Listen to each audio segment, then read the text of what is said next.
পাকিস্তানের রাজনীতি যেন হঠাৎ করেই ঢুকে পড়েছে এক থ্রিলার সিনেমার মতো উত্তেজনা ভরা অধ্যায়, যেখানে প্রধান চরিত্রের নাম ইমরান খান। একদিকে কারাবন্দী সাবেক প্রধানমন্ত্রী ইমরান খানের মুক্তির দাবিতে উত্তাল রাজপথ, অন্যদিকে তার দুই পুত্র সুলাইমান ও কাসিমের হঠাৎ রাজনীতিতে প্রবেশ এবং সাবেক স্ত্রীর রাজনীতিতে প্রত্যাবর্তন, সব মিলিয়ে যেন পাকিস্তানের রাজনীতিতে শুরু হয়েছে এক অভূতপূর্ব মোড়। 2018 সালে যে নেতা নয়া পাকিস্তানের স্বপ্ন দেখিয়ে ক্ষমতায় এসেছিলেন, সেই ইমরান খান এখন ঘুষ, রাষ্ট্রদ্রোহ ও সামরিক গোয়েন্দা সংস্থার বিরুদ্ধে মন্তব্যের অভিযোগে কারাগারে। তবে অবাক করা কাণ্ড, সেখান থেকেও যেন তিনি পুরো দেশের রাজনীতিকে নাড়িয়ে দিচ্ছেন। কারাগার থেকেই তিনি দলীয় নেতাকর্মীদের বার্তা পাঠাচ্ছেন, আমি হাল ছাড়ব না।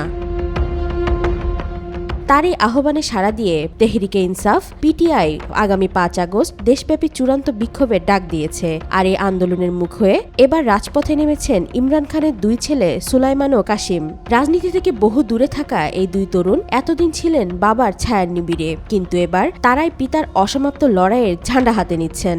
যুক্তরাষ্ট্রের রাজনীতি লবিংয়ের পর তারা ফিরেছেন পাকিস্তানে, রাজনীতির মাঠে। পিটিআই সমর্থকদের কণ্ঠে এখন একটাই স্লোগান, ইমরান নেহি ঝুঁকেগা।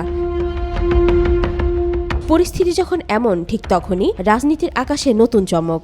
ইমরান খানের সাবেক স্ত্রী রেহেনাম খানের প্রত্যাবর্তন। নতুন রাজনৈতিক দল গঠন করছেন তিনি, যিনি একসময় সাংবাদিক ও লেখিকা হিসেবে পরিচিত ছিলেন।